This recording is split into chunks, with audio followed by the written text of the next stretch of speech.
శ్రీ సచిదానంద సమర్థ సద్గురు సాయి మహారాజ్కి జై. సాయి బిడ్డలందరికీ కూడా సాయినాథుని ఆశీర్వాదాలతో మనము ఈవేళ 30వ అధ్యాయంలో ఉన్నామండి. దాన్ని చెప్పుకుందాం. షిరిడి లాగబడిన భక్తుల గురించి ఇందులో వణి నివాసి కాకాజీ వైద్యం గురించి, బొంబాయి నివాసి పంజాబీ రామ్లాల్ గురించి ఇందులో ఉంటుందండి 30వ అధ్యాయంలో. మరి ఈ అధ్యాయంలోని బాబా షిరిడికి ఇచ్చిన 2 భక్తుల వృత్తాంతమును చెప్పుకుంది. ముందు దయామయుడగు భక్తవత్సలుడగు శ్రీ సాయికి నమస్కారాలు. వారు దర్శన మాత్రముననే భవసాగరమును తరింపజేసి మన ఆపదలను బాపెదరు. వారు నిర్గుణ స్వరూపులైనను భక్తులు కోరుటచే సగుణ స్వరూపము వహించిరి. భక్తులకు ఆత్మసాక్షాత్కారము కలిగించుటే మహాత్ముల కర్తవ్యము. అంతే కదండి. మరి భగవత్ స్వరూపంగా బాబా గారు ఈ వచ్చి ఏం చేస్తున్నారండి? మనల్ని ఉద్ధరిస్తున్నారు. అలాగే మన యొక్క పాపాలని కానీ నిర్గుణ స్వరూపులైనను భక్తులు కోరుటచే స్వగుణ స్వరూపం వహించిరి. స్వగుణ స్వరూపాన్ని వహించి బాబా గారు భక్తులకు ఆత్మసాక్షాత్కారంను కలిగించుట మహాత్ముల కర్తవ్యము.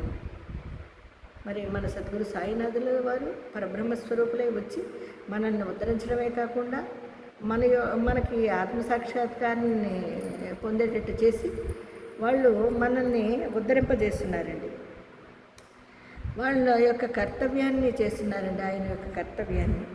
అది యోగీశ్వరుడైన సాయినాథునకు ముఖ్యతమైనది. అంటే మన సాయినాథుల వారికి మెయిన్ ఆయనే ఇదంతా చేయగలరు. భగవత్ అవతారంలో సద్గురు సాయినాథుల వారికి సాధ్యమవుతుంది, ఇంకెవరికి సాధ్యం కాదు.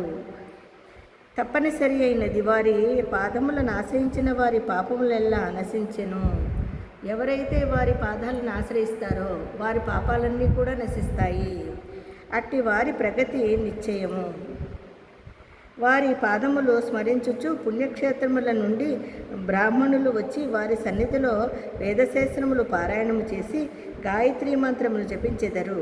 దుర్బలులము పుణ్యహీనులను మగుటచే భక్తి అనగానేమో మనకు తెలియదు.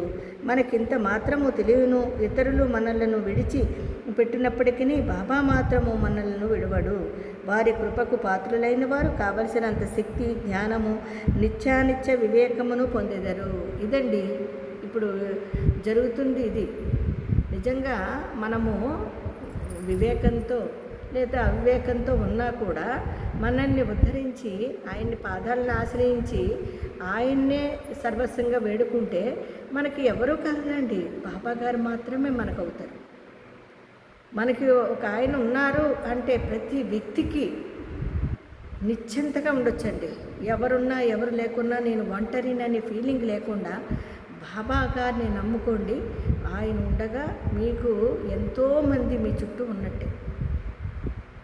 బాబాని అంత నమ్మకంతో స్మరించండి, ధ్యానించండి, పూజించండి.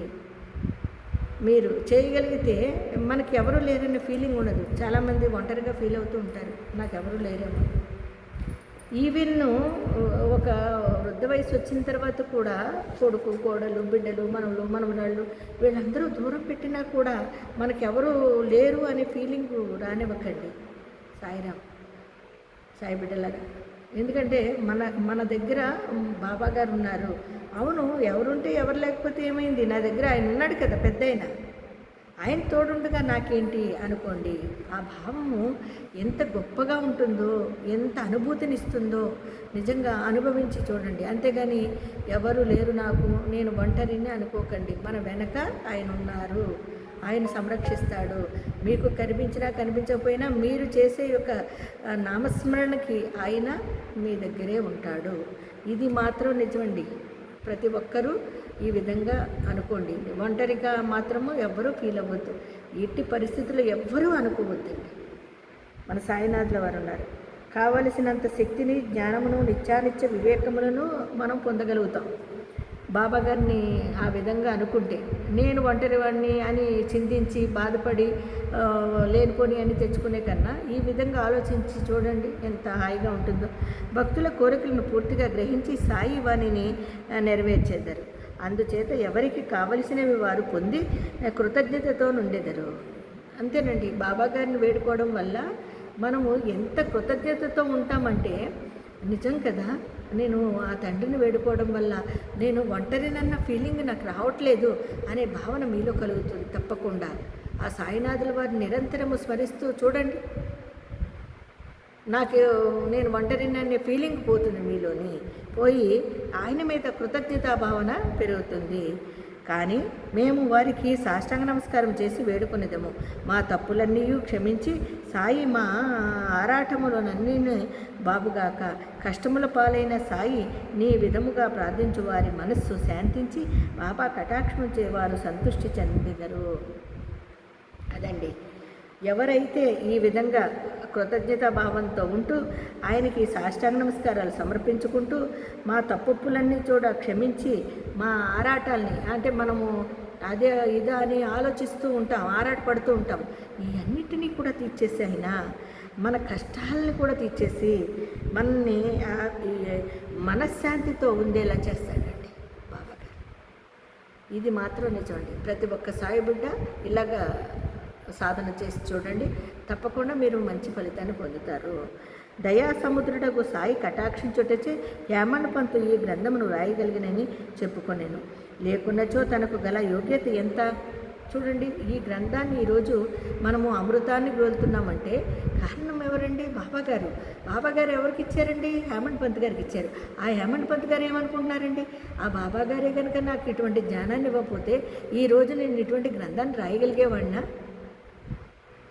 చూడండి, ఆయన చేత బాబాగారు హేమండ్ పంత్ గారి చేత రాయించారండి ఇంత గొప్ప గ్రంథాన్ని.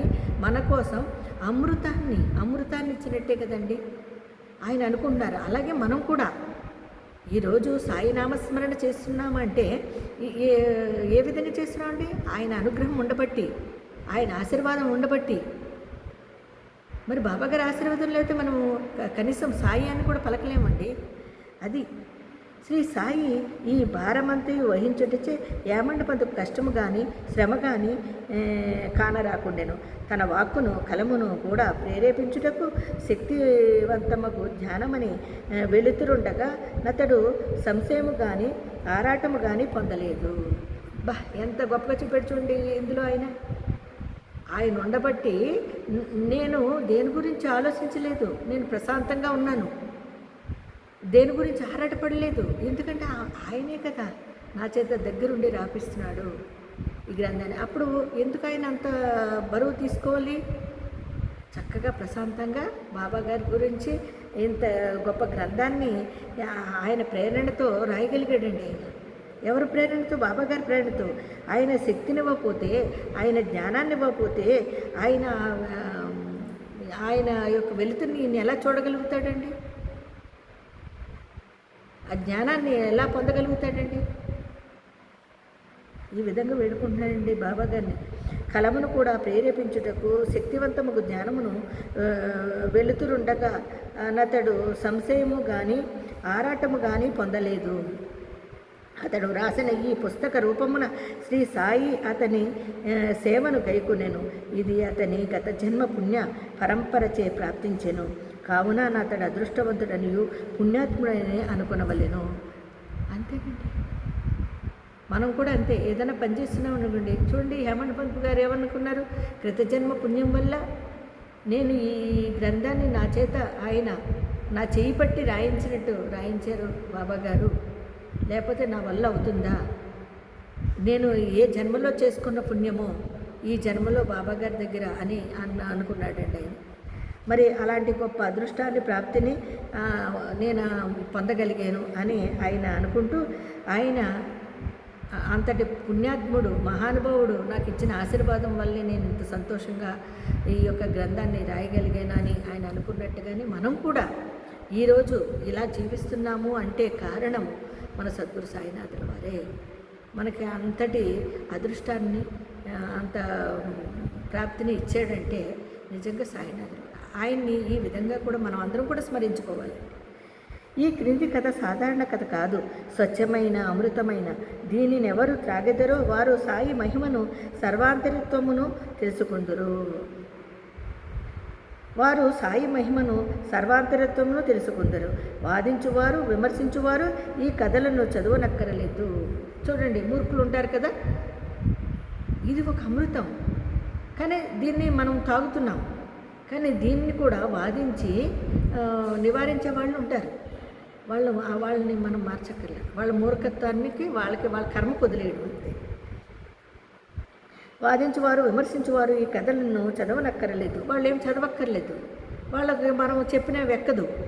ఇంకా మూర్ఖుల కింద లెక్క. అంటే వాళ్ళు కర్మలో ఉన్నారని ఇంకా అర్థం. వాళ్ళ కర్మ నిర్మూలన జరగలేదు, అందుకని దీన్ని అందుకోలేకపోతున్నారు, దీన్ని త్రాగలేకపోతున్నారు. కాబట్టి దీనికి కావలసినది అంతులేని ప్రేమ భక్తి. దీన్ని పొందాలంటే అంతులేని ప్రేమ భక్తి కావాలి. వివాదము కాదు. జ్ఞానులు భక్తి విశ్వాసములు గలవారు లేదా యోగుల సేవకులు మనోవారు. చూడండి, దీనిని కావలసినది అంతులేని ప్రేమ భక్తి, వివాదము కాదు. జ్ఞానులు భక్తి విశ్వాసములు గలవారు లేదా యోగుల సేవకుల మనుకొనువారు ఈ కథలను ఇష్టపడి మెచ్చుకొనెదరు. ఆయన్ని ఎవరైతే ప్రేమిస్తారో, ఎవరైతే భక్తితో చేస్తారో వాళ్ళు మాత్రమే దీన్ని స్వీకరించగలరు. ఈ కథలను ఇష్టపడి మెచ్చుకును తదివరు కాకమ్మ కథలను అనుకుందరు. అదృష్టవంతులు అయిన సాయి భక్తులు సాయి లీలలను కల్పతరువుగా భావించెదరు. ఈ కథలను ఇష్టపడి మెచ్చుకుంటారండి. ఎవరు? బాబా గారిని భక్తి ప్రేమలతో పూజించేవారు. కథమా వాళ్ళు ఏమనుకుంటారండి? మూర్ఖులు. వాళ్ళతో పర్లేదు మనకి. మనం విశ్వసించామా? మన ఆ మార్గంలోని, సాయి మార్గంలోని, సాయి పాదసేవకి, సాయి నామస్మరణతోనే, భక్తి ప్రేమతోనే మనము ముందుకు వెళ్ళాలి. వాళ్ళు మాత్రమే దీన్ని స్వీకరిస్తారు. ఈ సాయి లీలామృతము త్రాగినచో అజ్ఞానులకు జన్మరాహిత్యము కలుగును. అజ్ఞానులకు కూడా జన్మరాహిత్యం కలుగుతుంది. గృహస్థులకు సంతృప్తి కలుగును. ముముక్షువులకు ఇది సాధనముగా ఉపయోగించును. ఇక ఈ అధ్యాయంలోని కథలను ప్రారంభించేదము. చూడండి, బాబాగారు ఏ విధంగా షిరిడీకి లాగబడిన భక్తులు ఏ విధంగా, చూడండి బాబాగారు మరి హేమండ్ పంత్ గారిని కూడా ఆ విధంగానే కదా షిరిడీ లాగారు. షిరిడీలాగే ఆయన ఉద్యోగాన్ని కూడా వదులుకుని బాబాగారి సేవకి వచ్చి ఆయన్ని చుట్టూ తిరుగుతూ ఆయన్ని సేవిస్తూ ఎంత అద్భుతమైన మరి మనకి గ్రంథాన్ని ఇచ్చారండి ఆయన ద్వారా బాబాగారు మనకి. మరి ఈ కథల్ని మళ్ళీ రేపొద్దున కూడా ప్రస్తావించుకుందామండి. 30వ అధ్యాయంలో ఉన్నాం మనము. అందరికీ సాయిరామండి.